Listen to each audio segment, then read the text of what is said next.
You are listening to the Racer to Racer podcast presented by Race 92.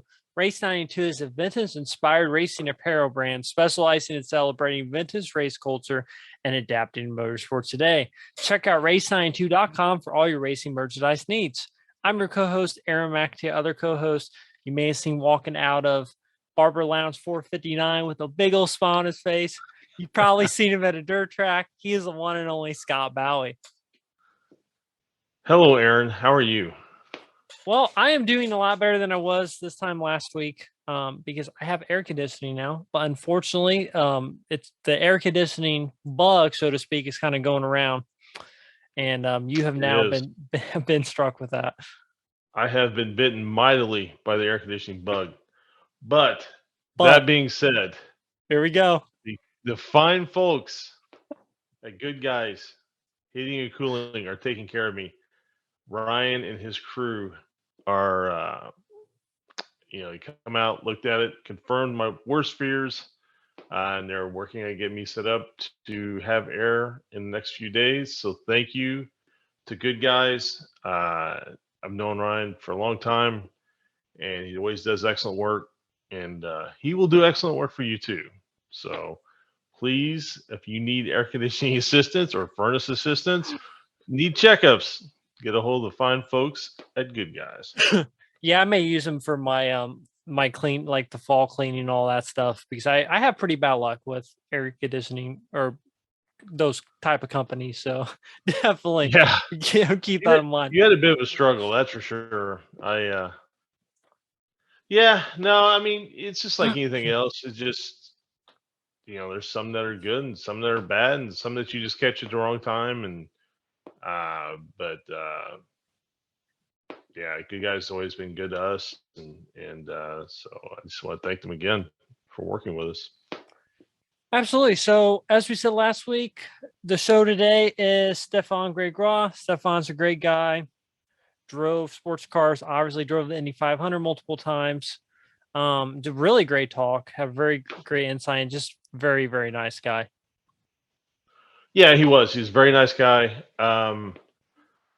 And yeah, his career was a little star-crossed. But that being said, he is and was a great race car driver, and it was just, when it comes to Indy cars, it just didn't always fall his way.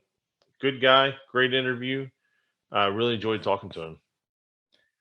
Absolutely. And next week we have a very cool interview. Former Indy 500 winner. We've teased it a little bit, not a whole lot, but Buddy Rice. He had some very great things to say, interesting things. And it will definitely be a good listen for anyone. And some things I guess Buddy Rice kind of flies under the radar a little bit. He's not really out much, so some things may seem kind of surprising. I mean, nothing crazy. It's just he had very good insight, and he's definitely not scared to really speak his mind. Yeah, he definitely is not afraid to speak his mind, and he did say some things that I wouldn't say ruffle some people's feathers, but may be a surprise to some people to hear. Sure. But all in all, I mean, he loves auto racing, loves the sport. He's still involved in the sport quite heavily. He, just like you said, he flies under the radar and he does his thing.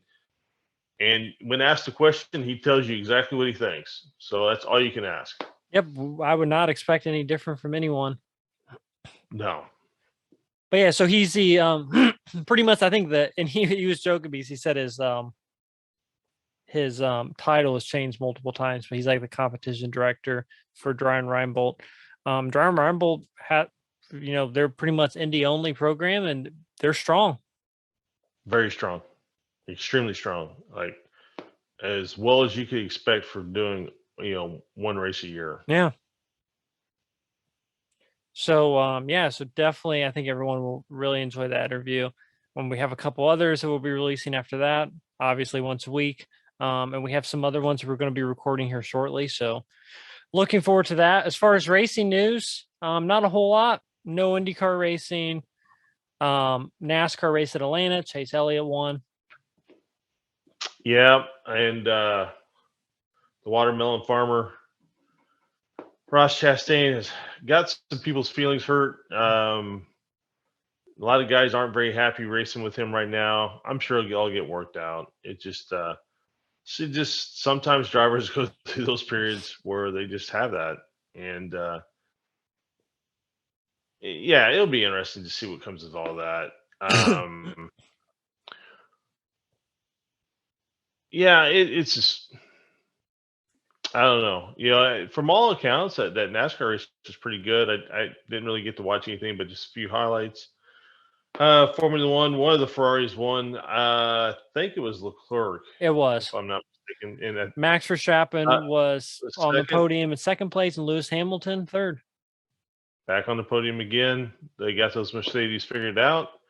I just don't know if they have quite enough raw speed, but they have enough speed for Lewis to carry it, and that's just the position they're in right now. So, but the F1 season, again, there was some good racing. I didn't get to watch the whole race, but there were some really good battles at different points. So, man, as much as I hate to say it, F1 is really starting to turn into some great races. So, good for them. Yeah, good for them, man. Good for them, man. Absolutely. I saw Haley Deegan posted some video about how she did something over the weekend. I just don't know what it was. So I don't know where she finished in the truck race. Maybe she qualified on the pole. So it's I don't know. actually she finished 10th in the Mid Ohio truck race. Where'd she qualify? Did she qualify up front or? I don't know where she qualified, but I know it's a it's a record. I think it's the highest placing female in a NASCAR's truck race. Okay. Well, she's a good road racer. Yeah, I mean, there's no two ways about it. She definitely is a good road racer, and she's worked very hard at that. And I think that team's starting to come around a little bit. It seems like she's had a lot of bad luck. It'll be interesting to see what the rest of the season brings for them. I think there's a lot of pressure there, even though I don't think anybody wants to admit it. So that's going to be interesting. As far as obviously IndyCar had the weekend off. They're heading to Toronto. And I think there's a full slate of USF 2000 Indy Pro, Indy Lights that are all going to be up there as well. I'm sure some other classes, but looking forward to watching Toronto. And yeah, for those people that don't know, the Road to Indy races you can watch for free on YouTube on the Road to Indy YouTube channel. So Indy Pro. Right.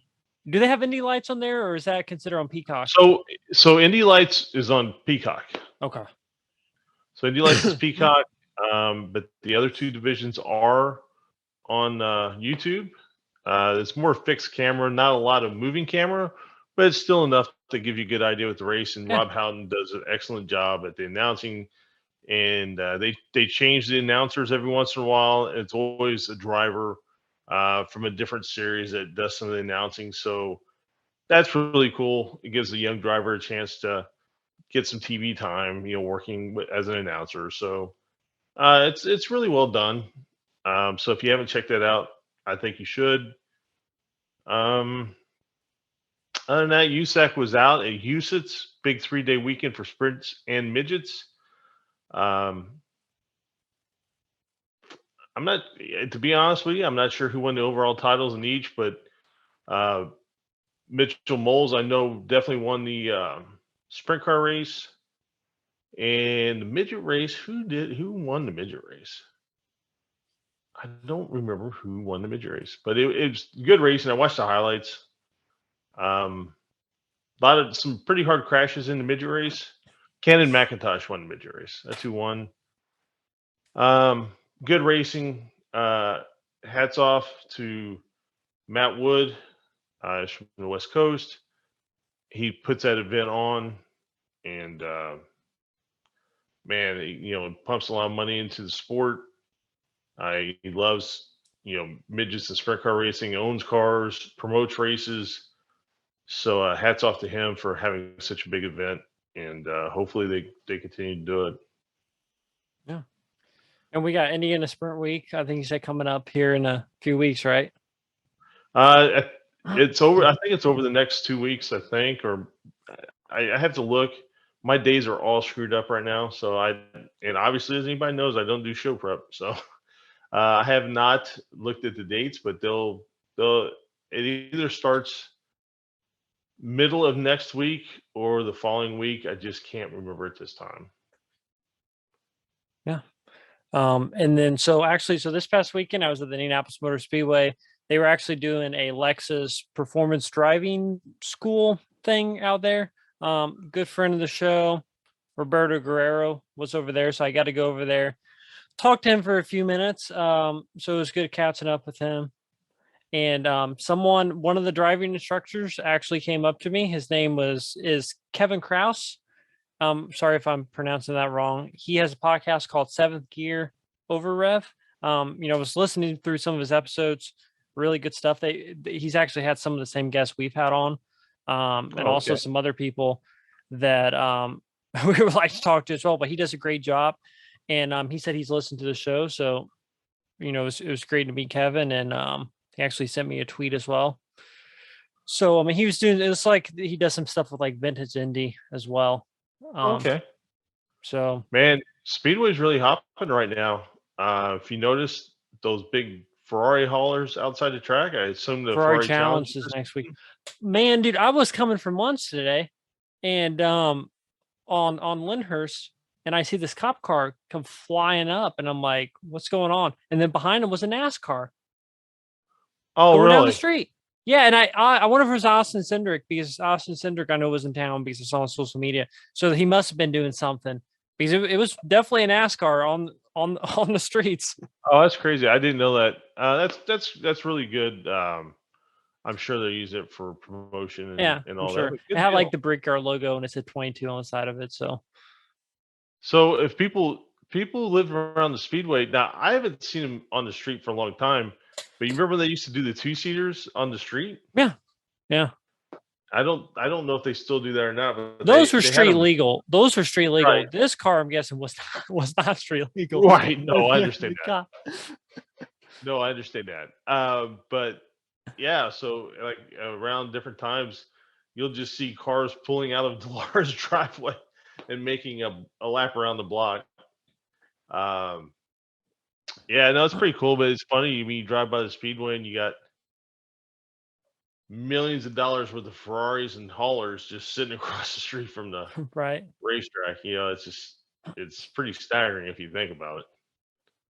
Yeah, and actually, one of the people who came up talked to me. So we were talking to Roberto, and some of the other instructors came up, and one of them was actually Johnny O'Connell's son. Okay. And he said that I think his dad is also involved in the Ferrari Challenge. I know, like Didier Tays. There's a couple of former Indy guys that are involved, like driving instructors and coaches and stuff. Well, that's cool. I didn't know that. And the Ferrari Challenge has had some, Ferrari Challenge. It's a lot of people that have a lot of money, obviously, that are racing. But like Robert Herjavec from Shark Yep. Tank, he was doing it. Michael Fassbender got his start in Hmm. racing, and now I think he raced Le Mans this year. So it's I didn't know that. it's a good, yeah, it's a good stepping stone, I think, for a lot of gentleman drivers of want to get their foot in the door. So my brother and I one day went over and sat in the museum parking lot and watched him run. Um, this was a few years ago. It's pretty good. I mean, the cars are fast. Yeah. You Oh know, yeah. so it's not. I mean, they're racing Ferraris. That's for sure. I mean, they're nice pieces. And yeah, if anybody listens to this and you want to stop by the Speedway, I don't know if they charge or don't charge or what they do, but look into it and just stop by and watch. Just tell him Scott Bowie sent you and to add it to his Tell tab. them Racer to Racer said it's okay for you to be there. I'm sure we hold a lot of weight. Yeah, I'm sure. We carry a lot of weight at Speedway. Maybe David Land. David Land could probably get done. And by the Dave, way, so you have your AC going out. I have my AC going out. You should feel like you're in great company because you're in the same company as Aaron McAtee and David Land. I actually ran into our good friend David Land the other day, and I know he has some issues with his AC, and I hope he was able to get him sorted out. But it's just all three of us, man. I know We're it's in a going around. we're in a special club. You should feel honored. I do. I feel very honored. But thanks to the good folks at Good Guys. What is it? Good guys heating and cooling. Sorry, I don't know about eating and cooling. They may do eating too, but heating and cooling. They are giving me the best service you can get, and they'll give you the best service you can get. The fine folks at Good Guys Heating and Cooling. Absolutely. uh, Well, well, on that note, thanks everyone for listening. Make sure you hit like, subscribe if you haven't already on YouTube, and also check us out on Apple Podcasts and Spotify and anywhere where podcasts can be found.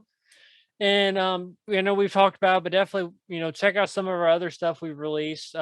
There's a couple Jagger Jones videos, the infamous go-karting video that we've talked about a lot, right. which has quite a bit number of views now. And also the video, there's a couple videos of us kind of following Jagger around for the weekend of when they were here in Indy during the month of May. And also the first one we ever did with Jagger was just back in October, Chris Griffith's test. That's right. Yeah, man, that seems like a lifetime ago. It does, doesn't it? I mean, but I mean, it's closing in quickly on a year, but man, it seems like a lifetime ago. Yep, absolutely. So yeah, thanks everyone. And yeah, stay tuned because we definitely have some other stuff planned. Obviously, more podcasts, working on some in-person podcast stuff that excited about. And have some videos planned. A couple videos planned for the rest of the year. Some different forms of racing. So definitely looking forward to that. Have at least one more go-kart video planned with a former actually Indy 500 driver. So hopefully that all works out. I think everyone will enjoy that one as well. Yeah, no, man, you've done such a good job. You've got a lot of irons in the fire. Looks like a lot of them are coming to fruition. So it'll be really good to see what you produce uh, I mean, yeah, I mean, a couple of them are going to be, I think interesting and fun and that type of thing. Absolutely. Well, like I said, hope everyone enjoys Stéphan Grégoire interview. Stay tuned next week for Buddy Rice and hope everyone has a great week Take care, everybody. and stay cool. Our guest today drove in 7 Indianapolis 500s as well as 4 24 Hours of Lemans races. We're joined by Stéphan Grégoire. Stéphan, thank you so much for joining us. How are you doing today? Hello, everyone. Thank you for having me. Good, thank you. Yeah, absolutely. So obviously, I mean, you had a very diverse career. I mean, you obviously drove Indy cars for quite a few years and also, drove sports cars. Talk a little bit about how you first got interested in racing.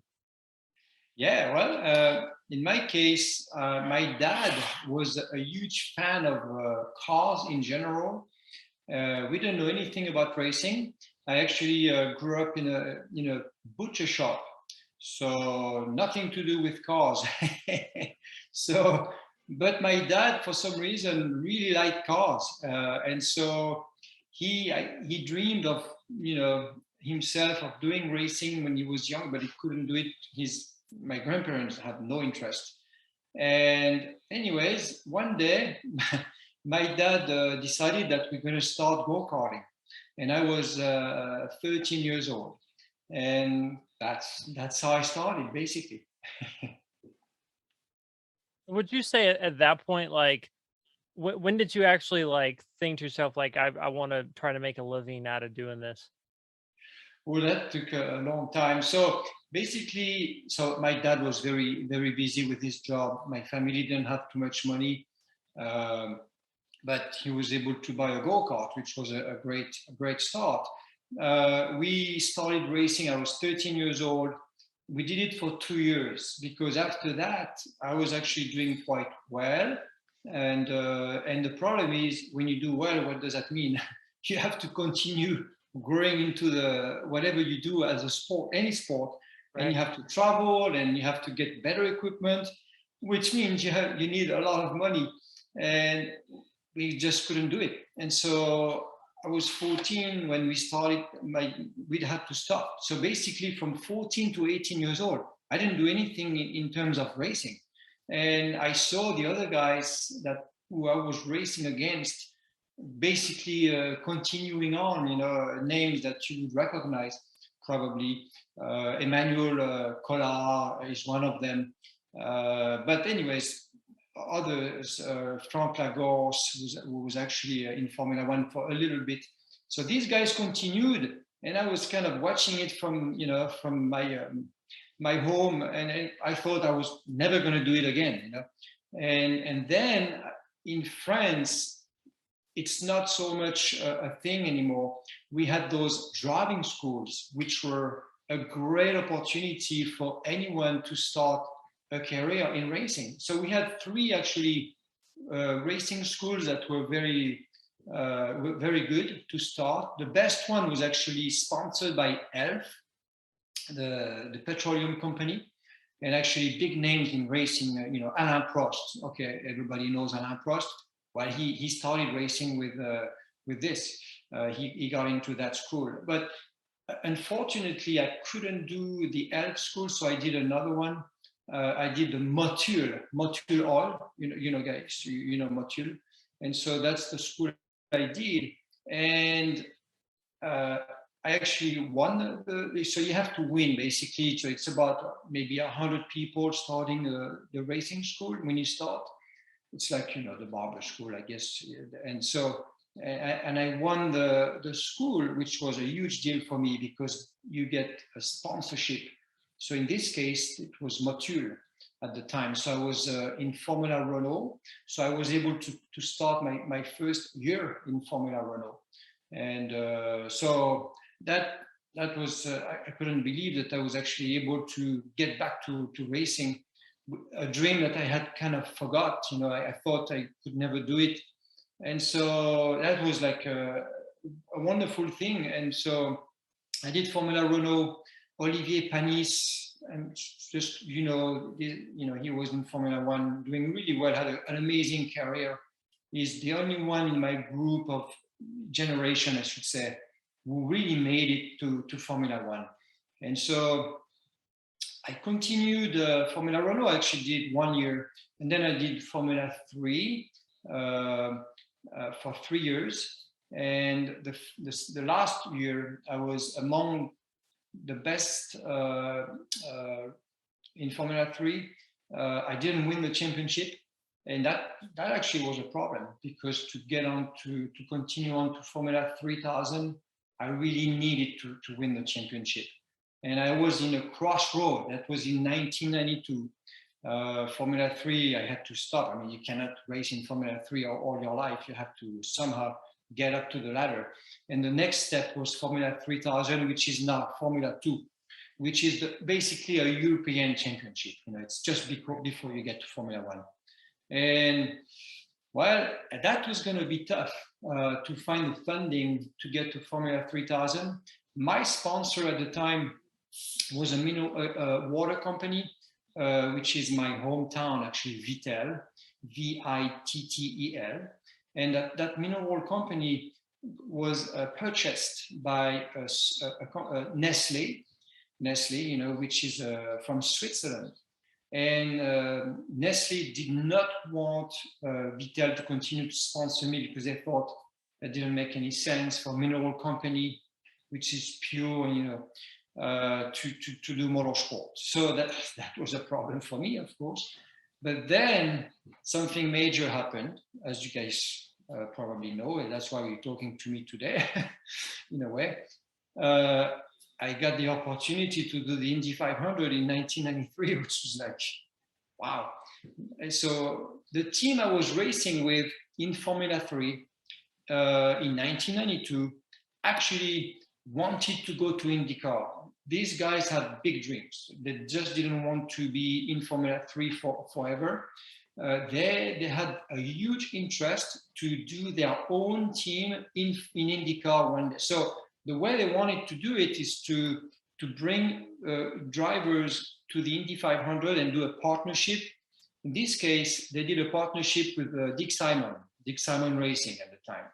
And so in 1992, they brought Philippe Gache, which you probably don't know his name, or maybe you do, I don't know. But Philippe was a very good race car driver in France who, I don't know why, but he went on to do the Indy 500 for, the team was called Formula Project. So that was my team in 1993, in fact. And I was actually racing for Formula Project in 1992 for Formula Project. And so for some reason, I was always very comfortable on the faster tracks. I was getting better results on fast tracks, and sometimes even tracks which were a little risky. I'm not a kamikaze or anything like this, but for some reason, I was more comfortable with this type of tracks.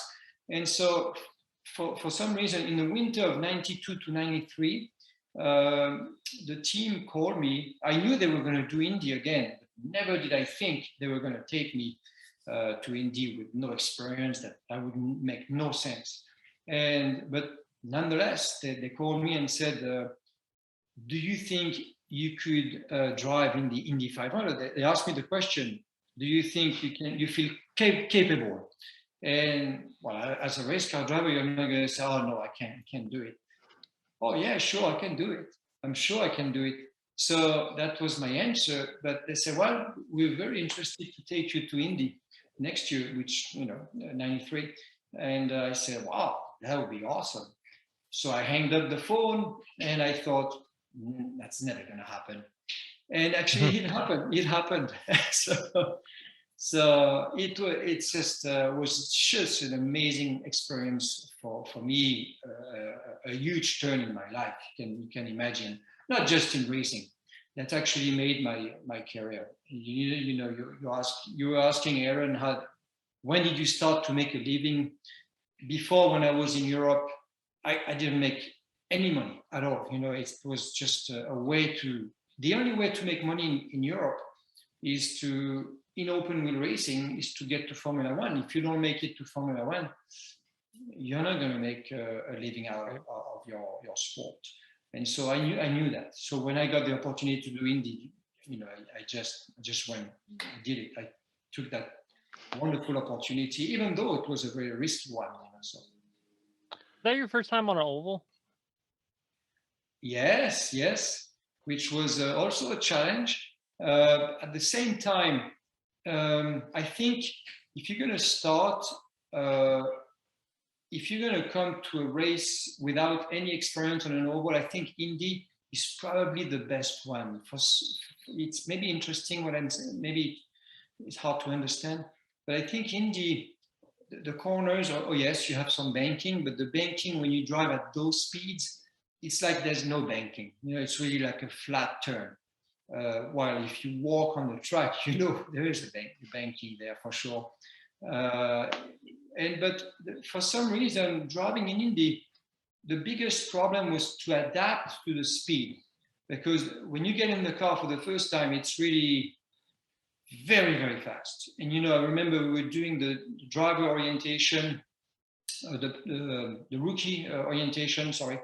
You had to get up to speed in 3-4 stages. I think the first one was 200 to 205, 210, and then you had to do, every time it was doing 10 laps at those speeds. And then the last was to do 10 laps above 210. I think that's what I had to do.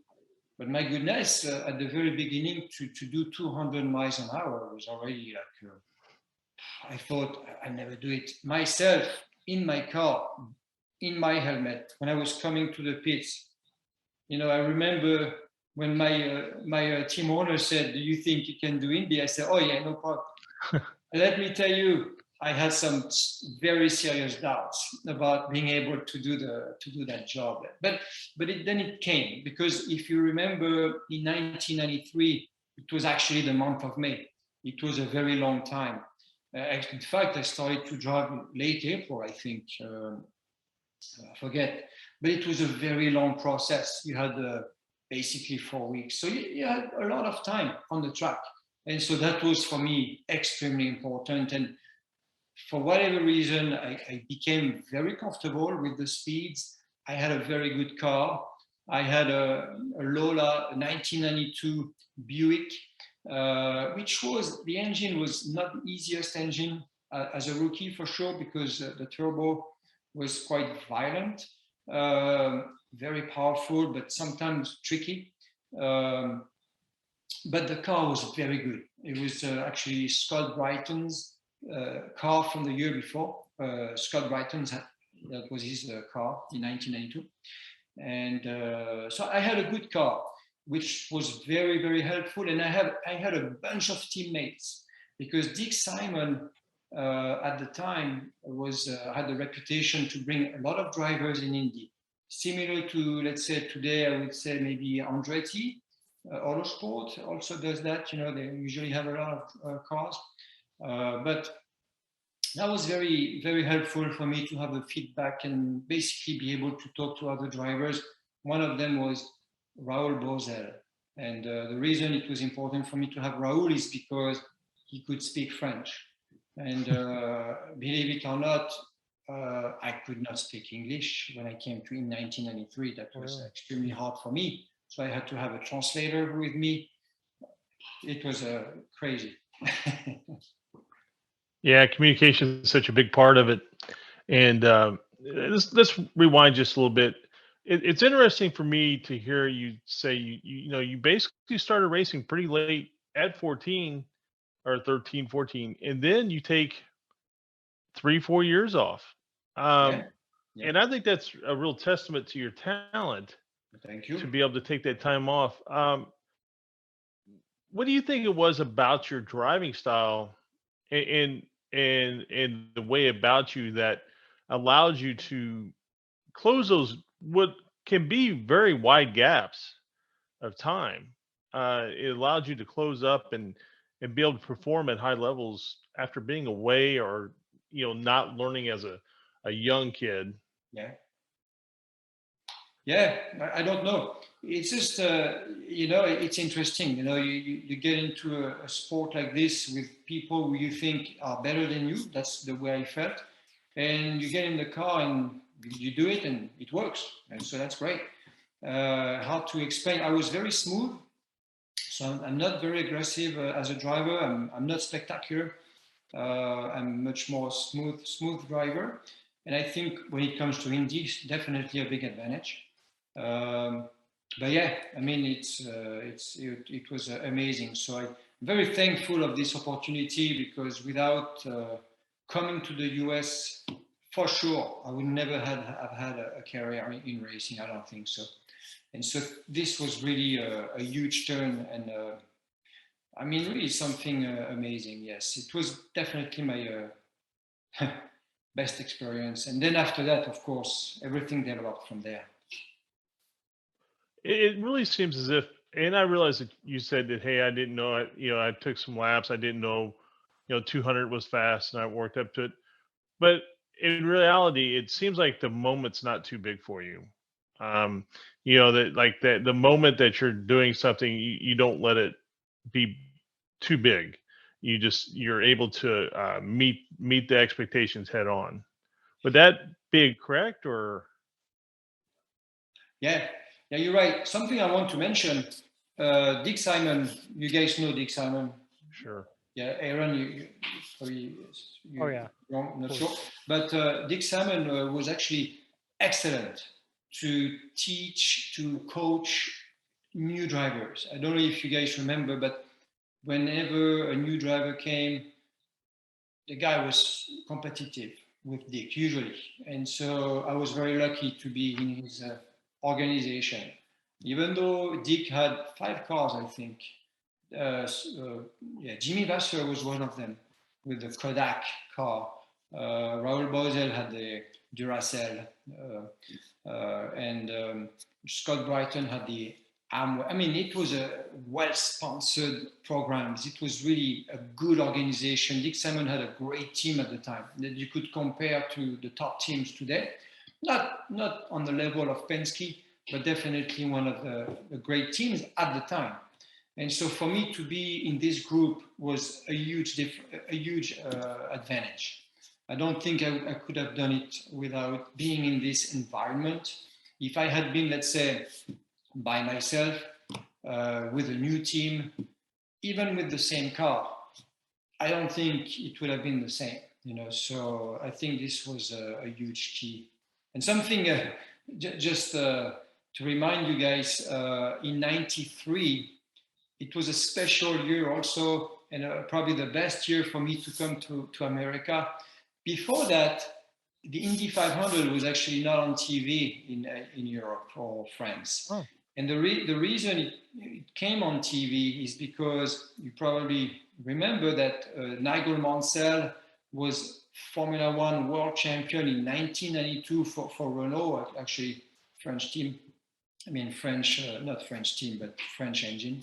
It was with Williams. And to everybody's surprise, Nigel Mansell, instead of staying in Formula One, which normally people would do when you win the championship, you're going to stay another year at least. Well, he decided to come to America at the same time when I came. So he was a rookie. Also another driver. So he was world champion, actually the Formula One world champion when I came in '93. Imagine that. And Nelson Piquet also. Nelson Piquet, 3 times Formula One world champion. And for me, these guys were like heroes. And all of a sudden, I'm with them in the same drivers' meetings. You know, they do these separate rookie meetings. And Rick Mears was also helping, actually. Rick Mears, I remember, was one of the driver coaches who actually, Rick took me on the track in a Camaro to show me the line. That was before I even got in the car. It was part of the process before you were doing the rookie orientation, is to get with one of the driver veterans, coaches. And so they said, okay, you're going to go with Rick, Stéphan, as a passenger. I was not driving. And anyways, he had a beard. And I said when I came out of the car, I said, wow, this guy is a great driver. I mean, he had a great line. I didn't know it was Rick Mears. And so I felt really embarrassed. And they said, well, that was Rick Mears. Oh, really? I had no idea. Because for me, Rick Mears didn't have a beard. Right. And that year he had a beard for the first time. And I was overwhelmed with everything. And I just did not recognize him. So when I got in the car, I had no idea it was Rick Mears. So it's an honor to have been driven by Rick Mears. At least I can say that. Yes. So if you go on YouTube, you can find a video of Rick Mears taking Jimmy Johnson around the track might be a Vet, it could be a Camaro. Okay. And this is from maybe 4 years ago. Okay. And you got to look at it and see and compare it to how he was talking to you, because this is when Jimmy was still driving stock cars, obviously. Yeah. And Rick was showing him the line that like the IndyCar guys run. Yeah. And you got to check that out, because it'd be interesting to see how it compares to what you do. I will. That's a great idea. Absolutely. Yeah. So for sure, I had a good coach to start with. That's right. So, and you actually out-qualified both of them in the race, right? So, yes and no. First, Indy, you had to. So I actually did on the second day. So my time was better than their time, but I didn't qualify. I didn't do my time on the same day they did. So, but yes, I was faster. My time was better than Nigel Mansell, Nelson Piquet. Of course, people did not understand that in France. It was very confusing. But nonetheless, I mean, I was very proud of my performance. I mean, the second day I qualified. So that was on the Sunday. On Saturday, we didn't take my time, which would have been enough to qualify. But my team, you have to make a very fast decision. The track was hot. My lap times were not as good as we expected. And so my team, they put the yellow on that, we have to do it again. Well, it turned out we almost, that was it could have been a big mistake, because we had to wait the next day. The next day, I got in the car, I blew the engine. The Buick was very, very fragile. And it was, so I get in the car on Sunday, the engine blew. At least I didn't crash the car, because I only had one car. And so they changed the engine on Sunday, and that was qualifying. I mean, a big day for me. I mean, the pressure was quite high, and imagine. And so change the engine. I get in the car again. It took a long time for them to change the engine. Get in the car, and I break the clutch. The clutch, I don't know what happened, and the engine was like revving. Oh, yeah. And so I said, we have a problem again. So I come back, and that's after they just changed the engine. It took hours to do it.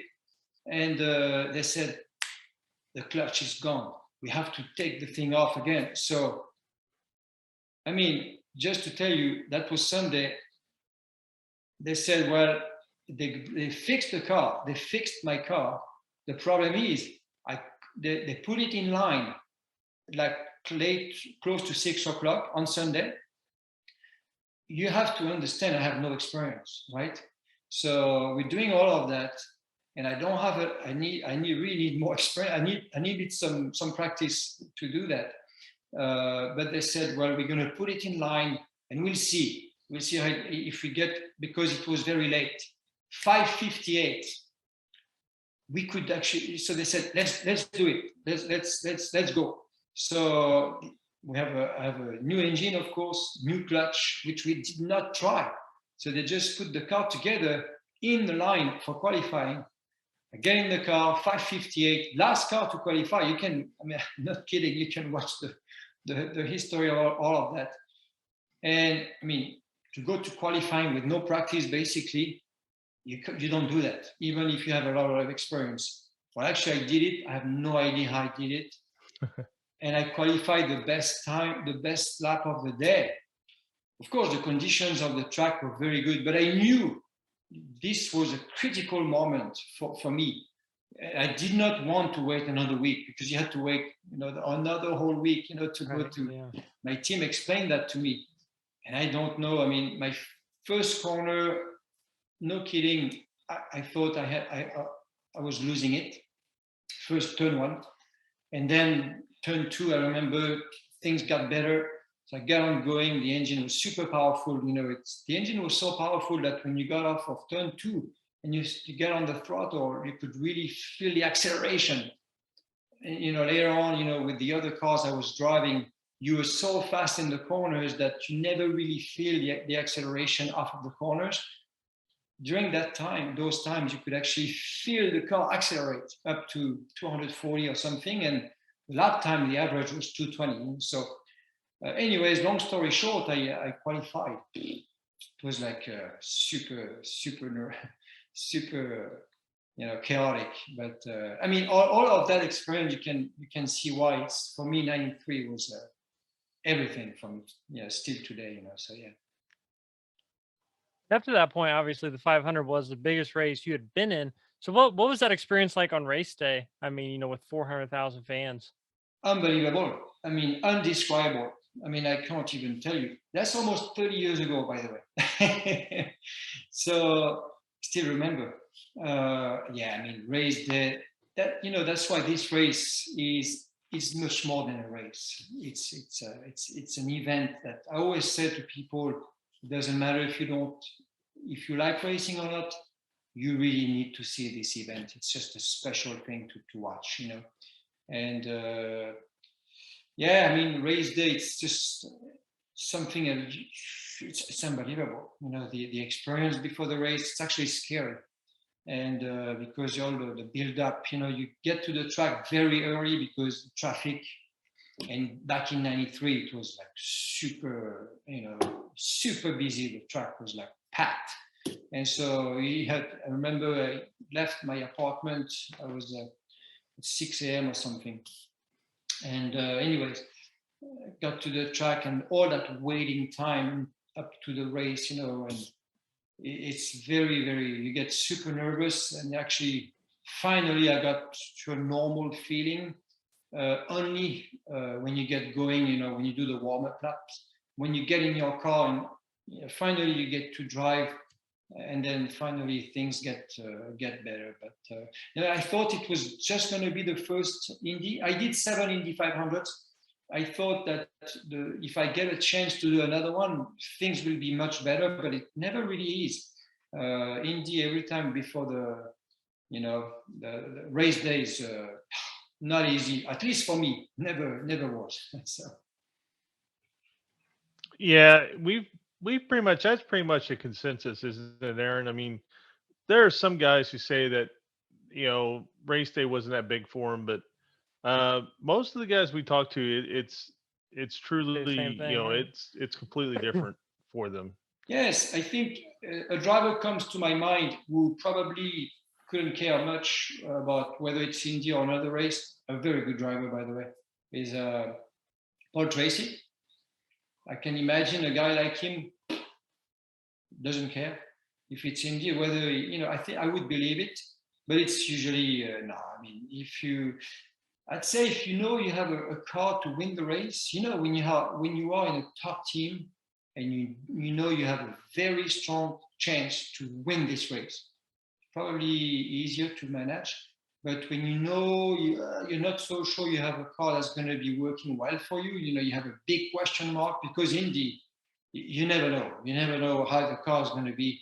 And of course, things change, during the pit stops and everything. But I was always worried about how is the car going to be when we start, and of course you make it better as you go, you make changes and everything, but still, that makes you super nervous in this big pack of cars racing next to each other. And in 1993, I remember, couldn't open my eyes, with the methanol. Was a very tricky thing, which everybody told me that was going to happen, but it was really another thing to deal with. Yeah, it's amazing. Yeah. And so, Do you think that? I'm sorry, Aaron. no, go ahead, please. Do you think that? You competed in enough races in IndyCar, I think, to have a really good opinion on this. And I asked this to quite a lot of guys. Do you think that Indianapolis itself is such a big race that it overshadows maybe the rest of the IndyCar series, with the exceptions of, say, Long Beach? And I realize I don't know if you ran Long Beach or not, but no, I didn't race in Long Beach, in fact. But the Indy 500 is, because I had this question before. When people say, would you rather win the championship, IndyCar championship, or if you have a choice, okay, or would you prefer to win the Indy 500? It's so easy to answer this question. It's the Indy 500, because if you win the Indy 500, this is just, like I said, it's much more than a race. It's just a special thing, and winning the championship is probably more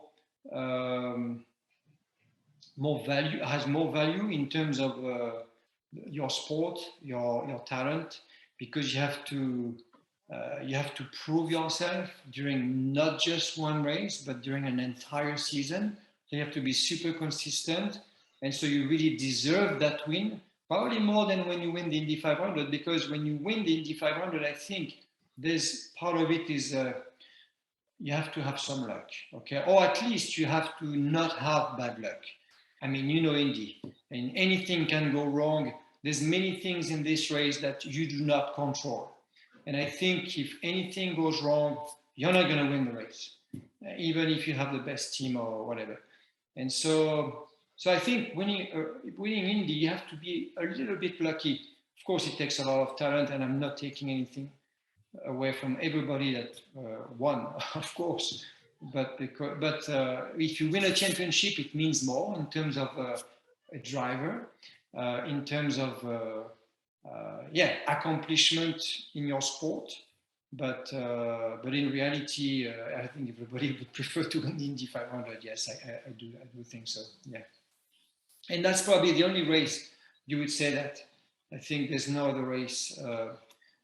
Even the 24 Hours of Le Mans is not the same. To me, Indy is on another level.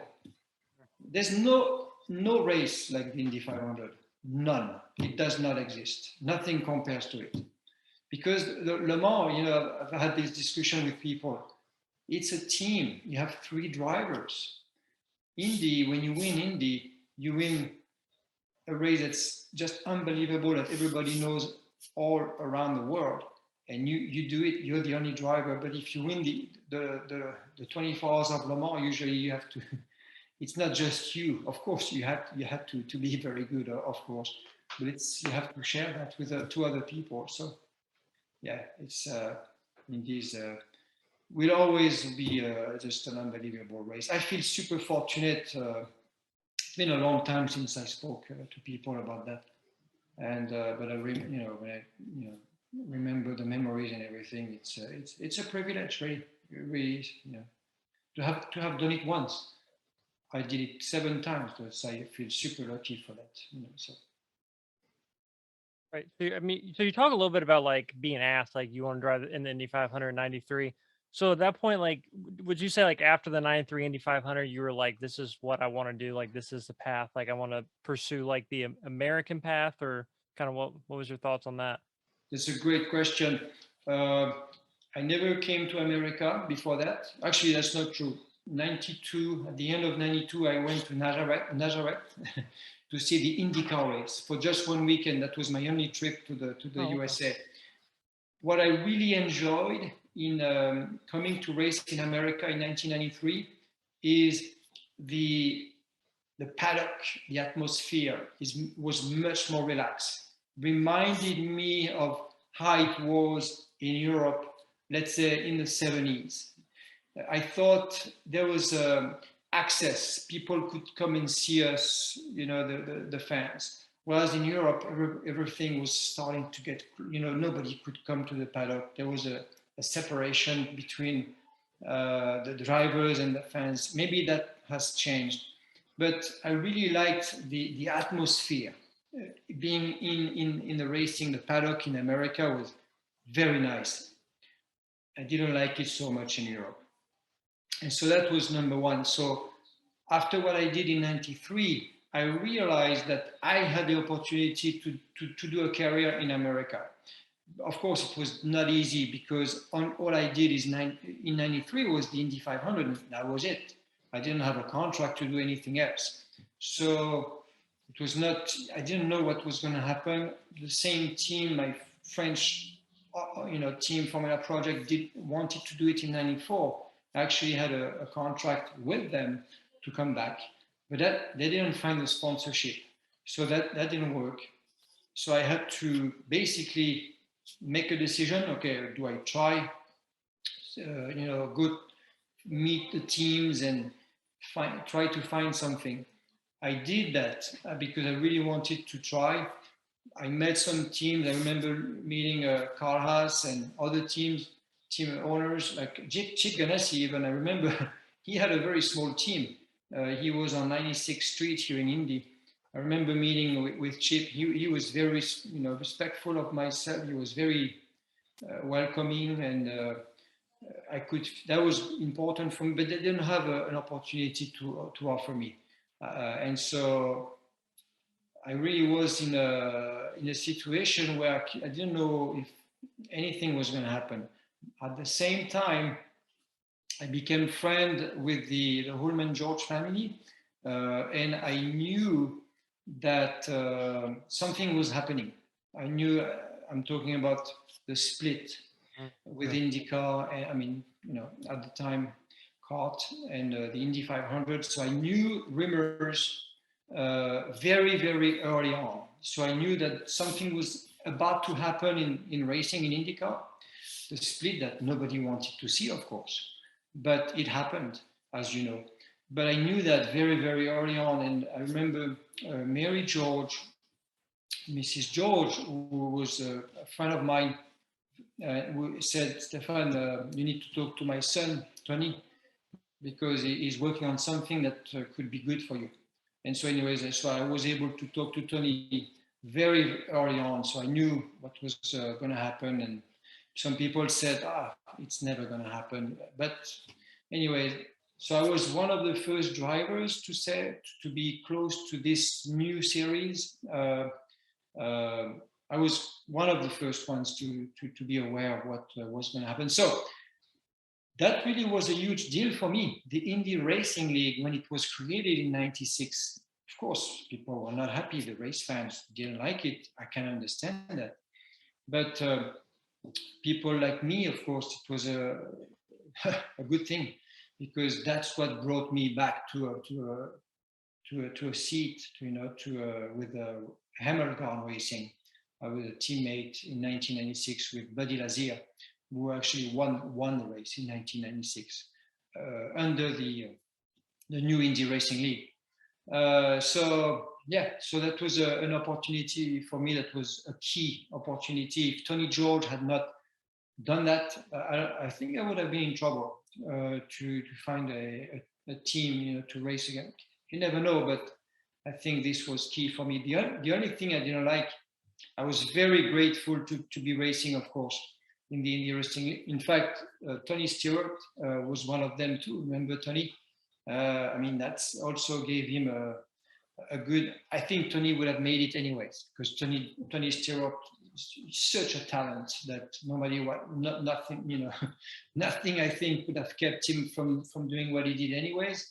But anyways, it gave him a great opportunity, and I was able to race against him, which was great. But yeah, the only thing I didn't like with the Indy Racing League was my dream was always to one day drive in Formula One, because that's what I wanted to do, not on an oval. And so the Indy Racing League was only based on oval racing. So that's the thing I didn't like. Of course, I never really said that at the time. But so today, the IndyCar series, the way it is, I would have loved to be a driver in this series today. I wish I was 23 again, but no, I'm just kidding. I'm 53 today, so almost in May 14th. But I think the IndyCar, the way it is today, the IndyCar series, I think it's perfect. I think it's a great mix of road course, street course, oval race, and of course the Indy 500. I think it's a great series today, and very competitive. Yeah. Yeah, it's. I think going all ovals. We could talk about this forever, but I understood what he was doing as far as that goes, but you need that mix. That's what IndyCar really is based on, is that mix. And I agree with you. Unfortunately, there's a lot of repercussions that still to this day reverberate in the sport from the split. But I think schedule wise, it's the best schedule. I'd like to see maybe 2 more ovals, but I think it's probably the best schedule. But it's just what a strange time that was. That's for sure. But so you run, and then eventually you move kind of more toward the sports cars. Yeah. And how did that? What kind of prompted that, and what kind of led you to the sports cars? So so in '93 I do the Indy 500. That's '93. Then three years later, '96, I get to do the Indy 500 again. Okay, that's because the creation of the new series, Indy Racing League. I did the Indy Racing League from '96 to 2000, to late 2000. I did it. I did the first, the beginning of 2001 in the Indy Racing League. And remember, at the time, things were changing kind of already. Penske had come over.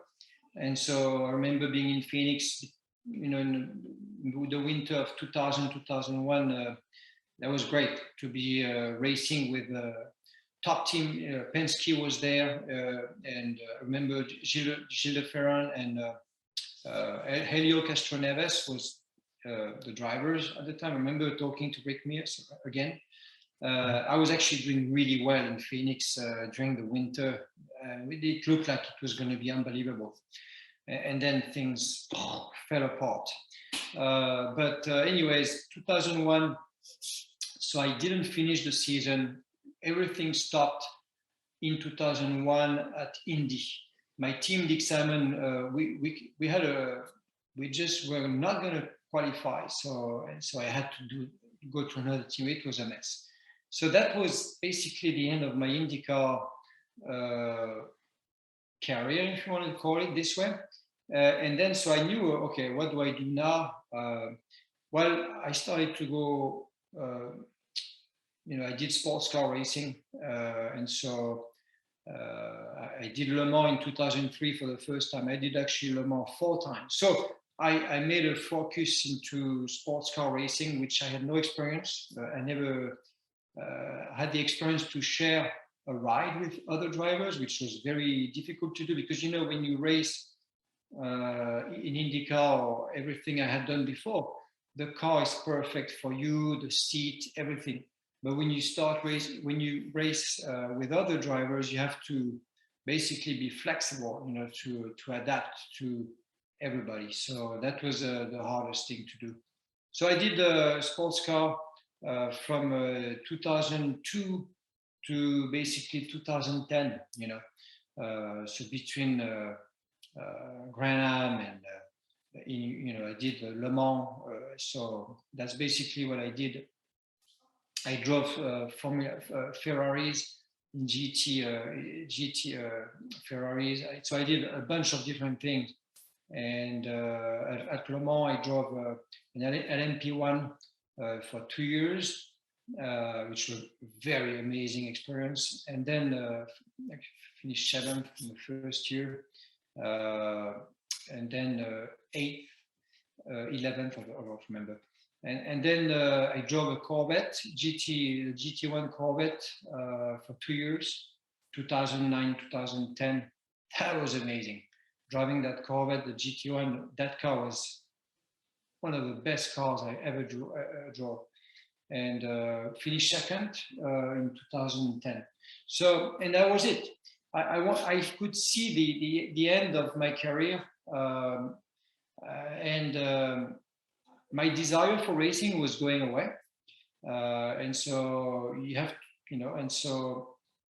and then at the same time I was trying to do something with the speedway, and my business partner Ted Warner, we were trying to do a driving school at the Indianapolis Motor Speedway, and I remember, and that actually we started discussions 4 years before it actually happened. So in my mind, I was trying to prepare the end of my racing career.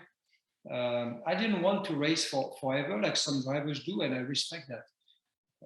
But for me, I wanted to.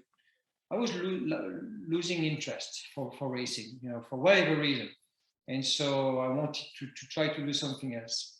And so finally, we got a deal with the Indianapolis Motor Speedway to do a driving school. We had a Mini as a manufacturer partner. So we did a driving school at the Speedway. So once this happened, I said, that's it. I stopped racing and focus on this activity and do it the best I can. So, but yeah, so I stopped racing in 2010. So it's amazing. It was 12 years ago. And you've done a lot of the 2-seater stuff since then as well, right? Yeah, that's true. I did quite a bit of that with my good friends Jeff and Joe and Scott Jasek, the Indy Racing Experience. They were very nice people. I'm very happy to have done that for probably 4 or 5 years, which 4 years I would say took me to the tracks. So that was fun. But when I stopped racing in 2010, I turned the page. I didn't have any interest to go to a paddock anymore. It's very bizarre. For me to be at a racetrack, it's to be driving, to be part of it. And so for some reason, I don't enjoy myself being around the paddock anymore. So yeah, it's very, very bizarre. But yeah. Coming from France, and obviously France has produced a lot of amazing race car drivers. And do you feel like there's like a fraternity there? I mean, like, do you, in terms of like a brotherhood, maybe? Not really. In fact, for some strange reasons, the only driver we had that was actually doing a fantastic career for a long time was Alain Prost. And for some reason, and we had many talents, very good talents after Alain Prost that I believe were able to do really, really well. But for some reason, it was very hard for drivers from France to make it to Formula One. I don't know why. It was a very bizarre thing. And that's the way it happened. I don't know, it's very tough.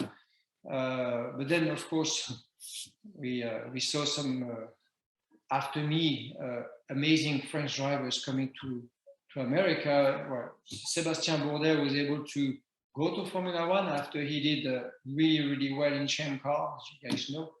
Of course, going to Formula One, he didn't probably have the best team. That's very, very important in Formula One if you want to have a chance. Not unlike IndyCar, where you can actually show some good results without being in the top team. It's always better to win a championship. You have to be in the top team, but to do those, results, but yeah, I don't know if there's to answer your question. I don't think there is a what you're talking about. I see that more from the Brazilian drivers. Yeah. Okay, so that actually I think is true. But among French drivers, I don't think there's too much of a group fraternity, like you call it. Not so much, but But I'm very, very proud of both Sébastien Bourdais and Simon Pagenaud. I'm very proud of them for not only for their racing accomplishments, but for their personality. They're great guys. So very happy to see that they did so well. I mean, Sébastien did extremely well when he was in Champ Car, like on top of the world. Nobody could beat him at the time, I think. And then came to, of course, IndyCar. But then Simon came to IndyCar later on through Penske Racing. I think was doing endurance racing with Penske, and then got his opportunity in IndyCar. After that, for him to win the Indy 500 and win the championship, what else can you do? So very, very proud of. I'm very happy that these guys did so well here after me, because I feel like I didn't get the job done, so at least somebody did.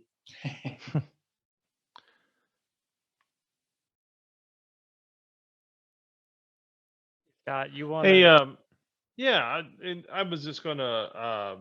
I thought Aaron had another question. My apologies. Oh, you're good. I asked this a lot. I asked this more of like drivers who haven't raced for a while, because this way they can't really get in too much trouble if they answer this question. What is do you have like your best racing story, like something strange that happened or something interesting that happened? Best racing story. It's hard to come up with one in particular, to be honest. I keep going back to the same thing. My best personal racing story myself is to have been able to qualify in the Indy 500 in 1993. All the odds were against me. If you had to bet, let's say you had to gamble on whether I could make the race or not before I started, you would have said, absolutely not. This guy had no chance. So to me, my personal best racing story is to have come to this amazing race with Formula One Formula One world champions. Emerson Fittipaldi was also there. He won the race in 1993. This is my best racing story. So really boring, but that's what it is. That's a good one, though. No, seriously, it was just amazing. Yeah, some of those stories that we've got from people, they could probably get in trouble if it's not for statute of limitations and stuff like that. So that's a pretty tame story compared to some of them, for sure. Yeah. No, I mean, it's I love motorsport. I actually I follow MotoGP. I love motorcycle racing. I don't know why. I love everything on two wheels, and so yeah, there's another French rider who's doing really well. Fabio Quartararo. I don't know if you guys follow. This weekend they were in Austin. Actually, the World Championship MotoGP was in Austin this weekend. I don't know if you guys watched. In Moto2, which is the equivalence of Formula 2, Moto2, the World Championship, an American rider actually won. So that's major story, yeah, for motorsports fans.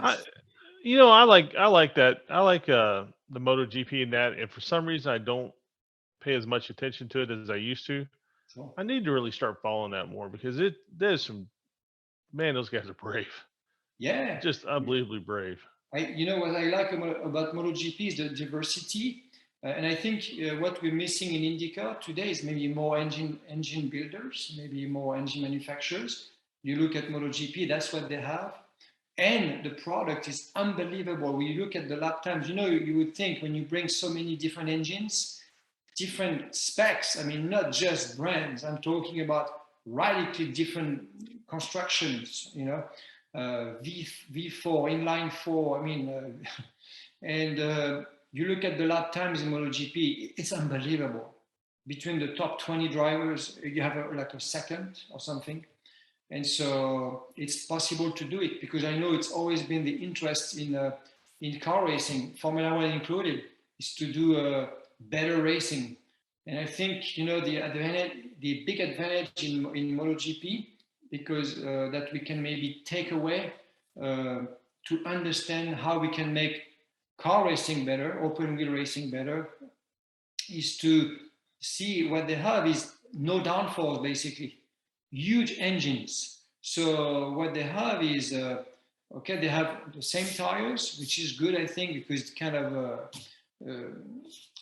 for the racing part of it, I think it's more less. Yeah, at least you remove this element from the equation. But MotoGP has huge power, enormous top speed, slow corner speed. But what that means is the braking zones are big. But so I think that's where we need to try to work on to improve the racing quality in car racing. I think it's needed. Of course, a motorcycle is very small. That's another advantage to the racetrack is so wide compared to that motorcycle, and so an Indy car, for example, is wide like a Formula One car. So that's also is another problem for passing opportunities and things. But I think the biggest problem in car racing, open wheel racing, is the braking zones.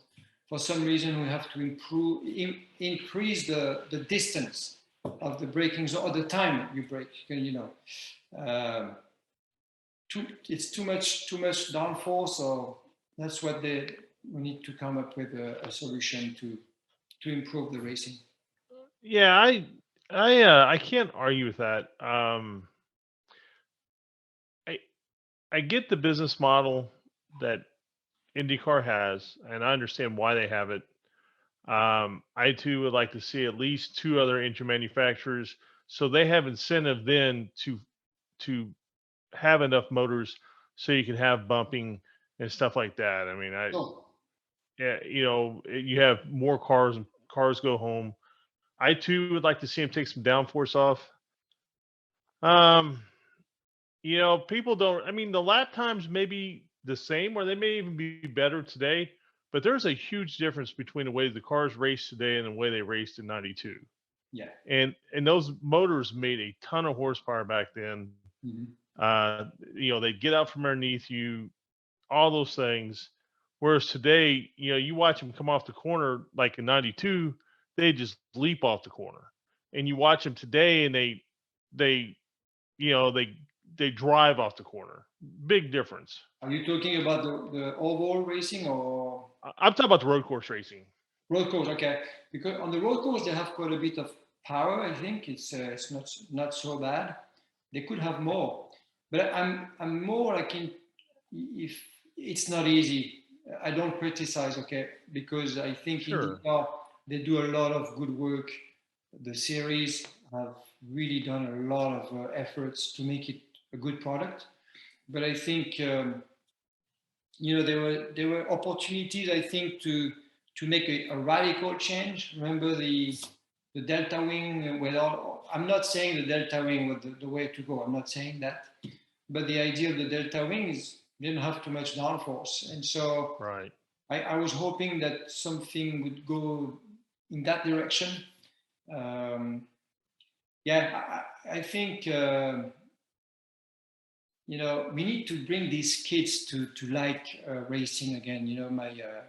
I see my son is not interested about watching, racing. And that's not normal. When I was a kid, I loved racing. I love watching racing. Of course, now they have so many things to do, and that's not an easy thing to draw attention in racing.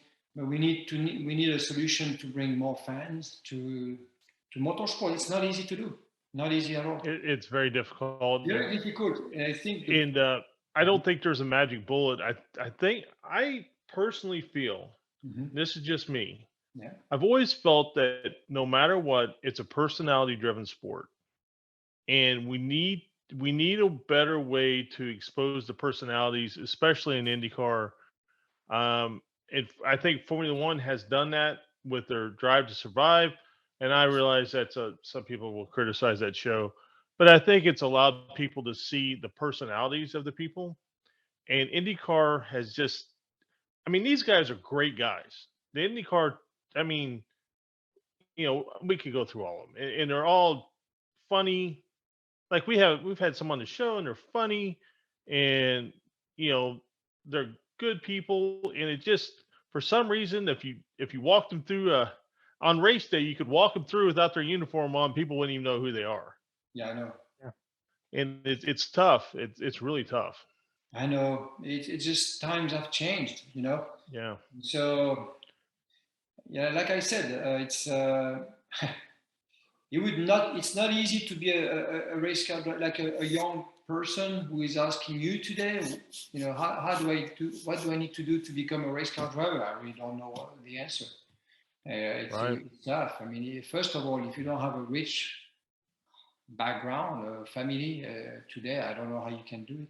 It's so expensive. Right. I mean, I'm a guy like me who had a butcher background, a family in with a butcher shop to make it in racing. I don't think it's possible anymore. I just don't. Maybe in sports car, I don't know. In stock car, maybe it's still a possibility. You guys would know that better than me. I don't know. But to make it to an IndyCar as an IndyCar driver today, it's not easy to do. And it's just not. It's a challenge. It's a challenge. But I think they do a great job. The Indy Racing, IndyCar series, the Indy 500 is still fantastic, no matter what. Fantastic. So, it's. I just hope it's gonna work well. So for everything. Sometimes I worry. I worry I about do too. racing. Yeah, I do worry. That's why I say that. I worry about racing because I don't see many young people interested in it. I mean, my son's friends, they know I used to be a race car driver. They don't ask me anything, they don't care.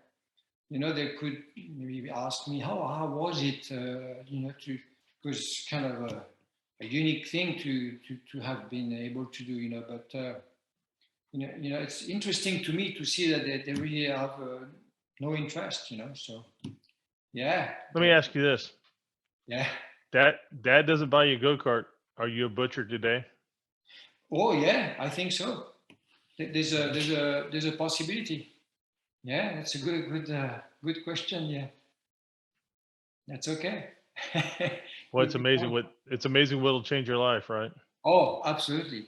I always say when I was a young guy in school, I didn't like to go to school too much, and the one thing I didn't like is the English class, and so my school my English teacher said, it's very important that you learn English. It will be useful for you. I said, why would I need to speak English? And now I know. So at least, yes, for sure, it's. I had no idea I would end up here. I can tell you that.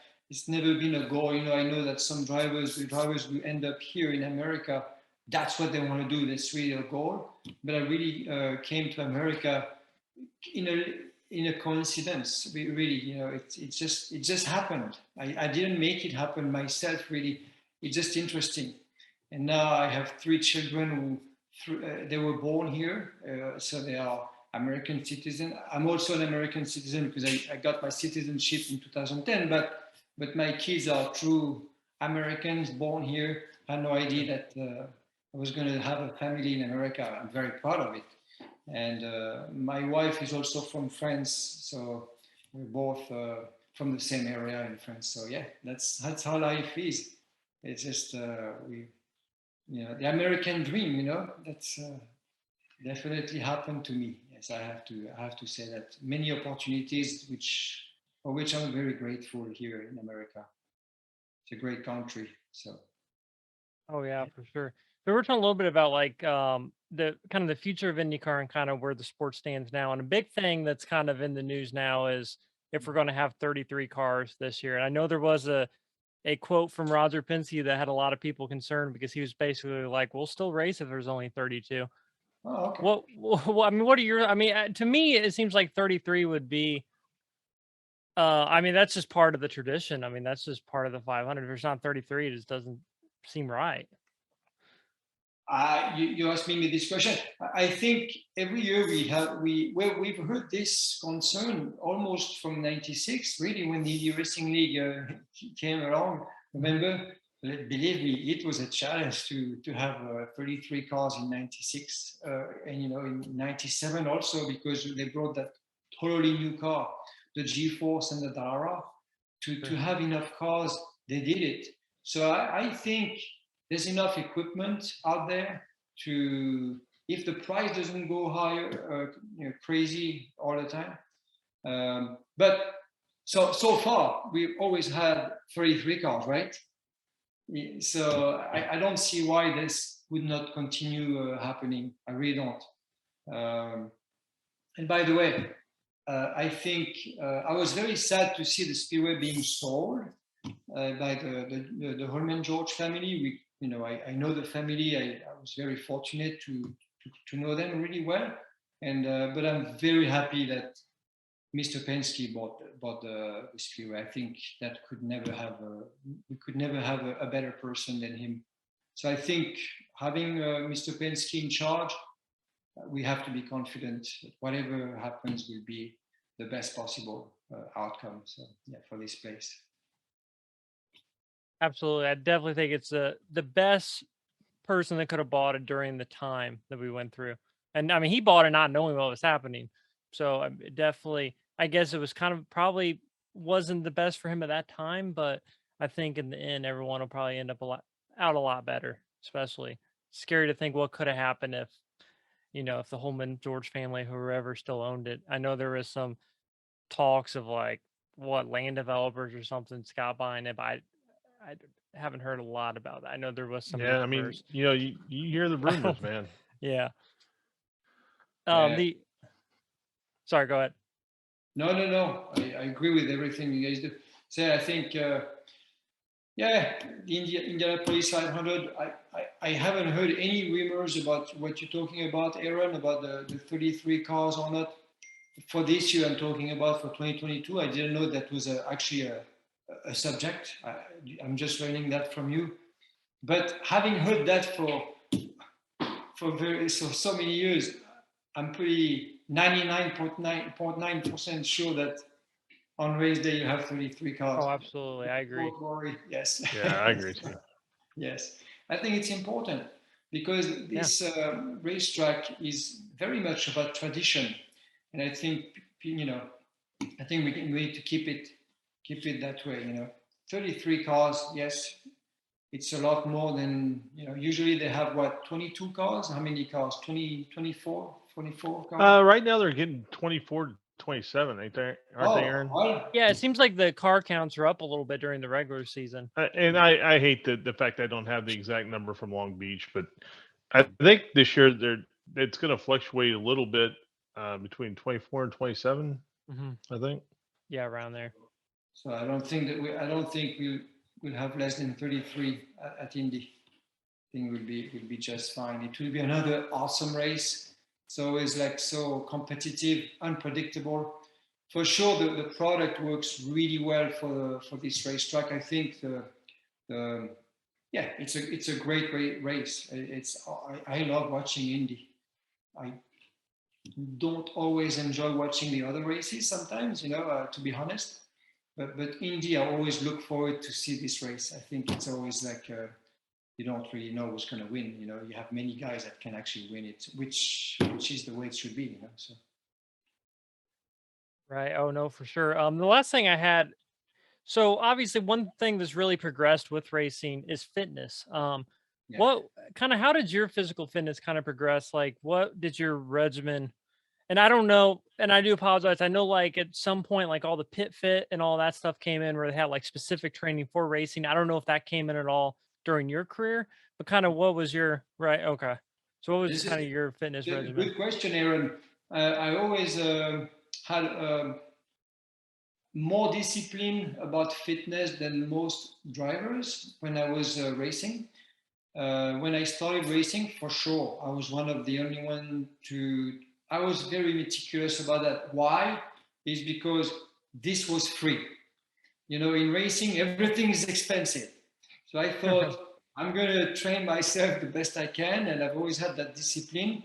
But you know how this started to happen in my mind, made me to decide to be that way, is reading an article about Ayrton Senna. And it was, I want to say 1989 or something, or whenever. It's a long time ago.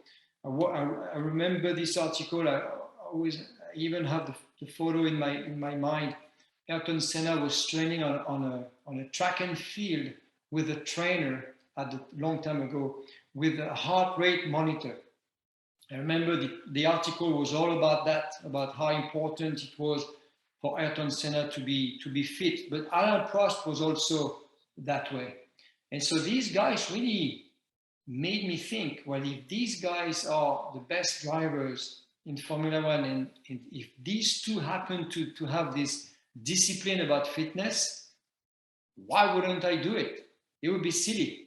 If I really want to make a career, I'm actually going to do it because it doesn't cost anything. So I've always been super disciplined about that. Today, you have no choice. You have to do it. I think every race car driver today, they are all in super good shape. The pit fit and everything did not, I didn't have that. I was going to the gym by myself, whatever. I never had a coach, like they all have. Right. So today really they don't have a choice. You look at Formula One drivers, it's very physical to drive these cars. And I think if you really want to be at your very best all the way throughout the race to the very last lap and keep that focus, you have to be the best in the best fitness possible as a driver. I think it's very important. I think they all do today to a degree. When I look at all the drivers, it sounds like they are very, very meticulous about that. You don't have a choice. In the team, even for your team, in respect to your team, even the crew, actually, people changing tires actually are training today. So racing has evolved into more professionalism in every aspect, including that fitness subject. Yeah, for sure. Not just the driver. Right. And you hear about drivers losing like 8-10 pounds, during a race, which a lot of people, people like, oh, racing's not a sport. Well, you don't lose 8 pounds just, sitting in your regular car driving. No, for sure. For sure, it's a physical exercise to drive an Indy car. No question. It's tough. It's tough. That's why, it's maybe why we don't see as many women drivers, because I think IndyCar, especially, is tough, very hard. And maybe to go back to the downforce subject that we had earlier, if we took away the downforce, maybe it would make it a little bit less physical, and maybe give it more chance to more women drivers to express themselves. I don't know. So I think when Danica come along, did those cars had some sort of electric assist power steering? Maybe at the beginning, I think you're right. And then she leaves and goes to NASCAR. She comes back, and the very first thing she talked about was how heavy the wheel was. You realize that? She couldn't believe how heavy that wheel was. Yeah, you bet. I can imagine. I mean, Danica Patrick, she was amazing. Sometimes I have people asking, "Oh, you think Danica is good?" I said, "Yeah, oh yeah." She's an amazing driver. A friend of mine, just to talk about a story you may. A friend of mine is from France, who used to drive for a Ferrari team, a private and so they had these 555 Ferraris, I forget, GT1, I mean, super fast cars. I forgot, it was 15 years ago, maybe 20 years ago, and they were testing in Road Atlanta at the track. And that was when Danica was in Formula Atlantic, I think, and Bobby Rahal was helping her, I think. And that day, she was at the track, and she, for some reason, was given a chance to drive in that car, that Ferrari car. And my friend, Jérôme Polican, you wouldn't know him, but he was very fast. I mean, he could not believe how fast she was. When she got in the car, she was so tiny, that little cute girl and she was young at the time. And she's a serious driver. And these cars had power steering, the Ferrari. And I think that made it, I mean, these Indy cars it's super hard to drive, very hard to drive for sure. Yes, yeah. On the road course, yeah, it's interesting because Formula One, it's probably easier to drive a Formula One car. We need to ask that question. Maybe you should invite Grosjean next time on your show, Romain Grosjean, and ask him, because he would be the best to answer that question, I think. Well, Sébastien Bourdais could also tell you, because, of course, he drove Formula One cars as well. So, yeah. Or Rossi. Yeah. Well, Aaron, you got to get on that. Yeah, I know. Sorry? It's hard. I told Aaron he's got to get on that. Get Ramon on here. Absolutely, yeah.